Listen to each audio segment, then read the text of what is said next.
Hey everyone, it's Bree, and I'm very excited to be vlogging today, and a couple fun facts you should know about me. One, I cannot wait to be done working in the retail and food service industry, and two, I was a pageant girl. Most people don't know that about me because my career peaked at the age of 4. Here's a picture of me when I was 4 years old, and the very first beauty pageant that I entered, I won.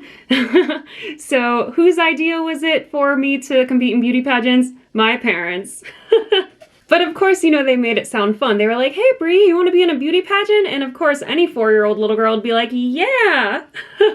So I was excited to compete, and I was especially excited that I won, and I actually dug these out earlier. These are actually the medals I was wearing in that picture I just showed. I was the first place winner, and I also won the categories Prettiest Smile and Prettiest Eyes.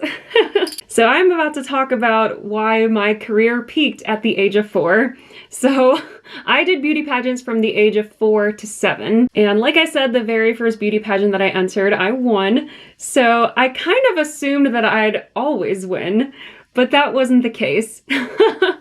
So that was a hard lesson for me to learn as a little girl. But at the time, I didn't realize how pageants or the world really worked. I mean, again, I was 4 years old, 5 years old, so I was a little pageant girl, but my parents weren't typical pageant parents, and if you've seen the TV show Toddlers and Tiaras, you'll know exactly what I'm talking about. But no, my parents didn't spend like hundreds of dollars on dresses. In fact, all the dresses that I wore in beauty pageants were like flower girl dresses that I had previously worn in like my auntie's weddings.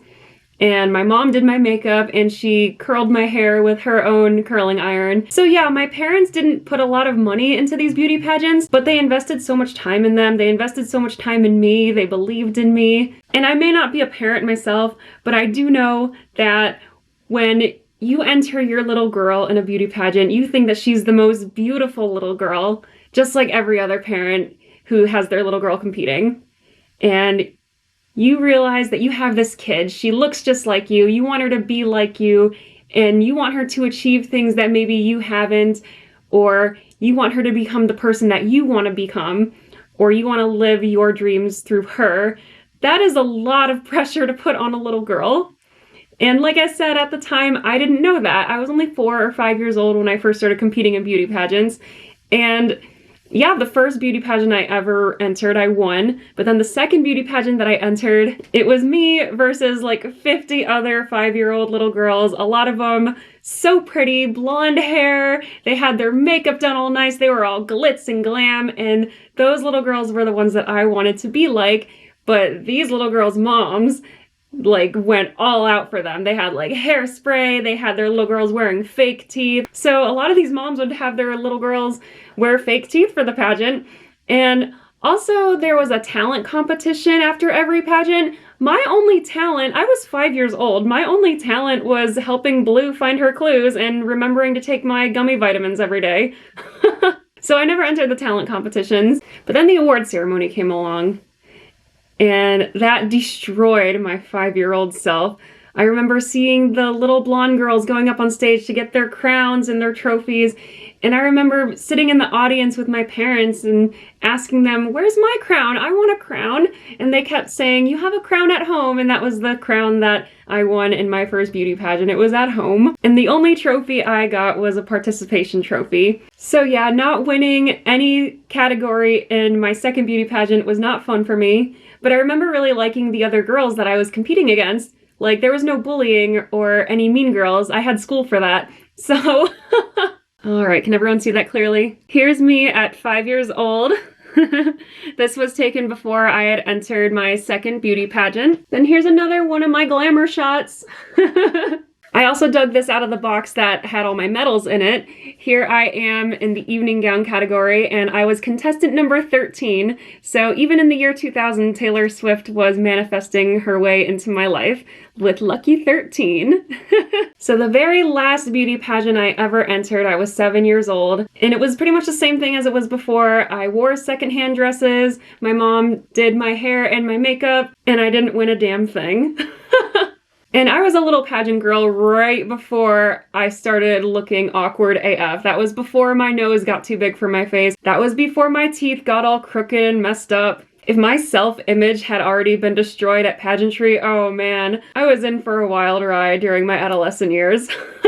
So I am actually really extremely happy that my parents weren't the typical pageant parents and put all this pressure on me. They never did anything like that. They kind of just looked at this as like a fun spare time thing for me to do. But in the end, being in beauty pageants, not so fun. I'm telling you, pageantry and modeling can really tear a little girl or a young lady down, and I'm so happy that I have no part of that anymore. Another thing I didn't like about being in beauty pageants is I, at the time, was the only mixed girl competing. Like, it was either white girls or African American girls competing against me, so there were no other girls in the competition who looked like me. So I felt like I stood out, but not in a good way.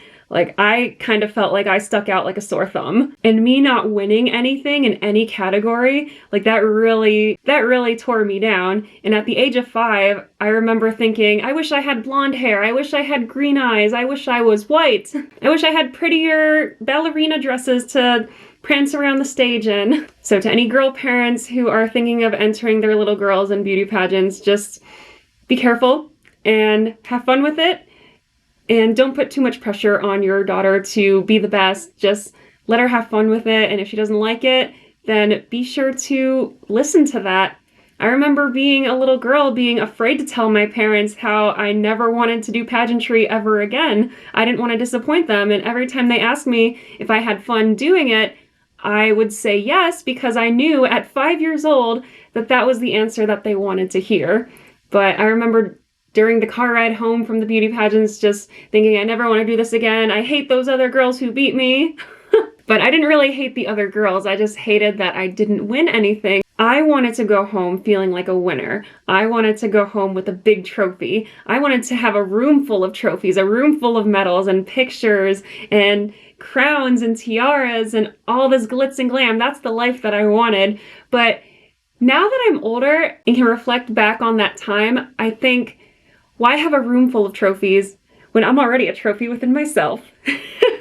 Not that long ago, my mom and I had a phone conversation about my time as a pageant girl, and I was just like, Mom, why did you and Dad enter me in beauty pageants when this was possibly the worst thing you could have done? And she said that parenting does not come with an instruction manual, and it's true, it does not. But they were first-time parents, and they just saw me as their pride and joy, and they wanted to show that off. So thank you, Mom and Dad, for believing in me. And thank you to the pageant judges who didn't think that I was good enough. I'm sorry that you felt that way. I'm sorry that I didn't fit your beauty standards at the time. Screw your standards. I know I look good. I don't need your validation. But yeah, beauty pageants was probably the first hobby that I did to try and find what I'm good at. Like, beauty pageants, definitely not my thing. So my parents decided to sign me up for sports. They signed me up for soccer, for t-ball, basketball, karate. I was terrible at all of them. I am not the athletic type, like, at all. But I do love to work out and exercise. That's a lot of fun, especially when I'm blasting music and I'm running on the treadmill and just forgetting about the world for a little bit. So since I was terrible at pageantry and sports, I thought that maybe I'd go into theater and acting. Acting classes my mom signed me up for against my will at the age of 10, and turns out I ended up loving it. So you were right, Mom. But then when I tried out for school plays or the local community theater plays, I never got a starring role. Like, I never even got a role as like a background dancer because I couldn't learn the routine fast enough. I was too intimidated. Once during an audition, I ran off the stage, and I never thought that I'd ever bring that up again, but I just did. So that must be a sign of growth right there. My constant fear of rejection, I think it goes all the way back to me not winning any of those damn beauty pageants. But now that I'm older and wiser and more confident, yes, I said it. I'm starting to lose sight of that fear of rejection. I'm trying to overlook all that, and I'm trying to accept rejection instead of being scared of it. I tried going into modeling at 19, but I met some sketchy people during that process, and I'm just like, you cannot trust anybody. You cannot trust male agents, male photographers. No. So yeah, I do not see myself going into pageantry or modeling ever again. I think my talents are best put to use when I'm working as a background actress, and I will post in the description below a link to the Puppy Bowl commercial that I was recently in. You'll see me dancing behind the little dog in a rock club. So that's what I did. Hope you all enjoyed this video, and I will talk to you later.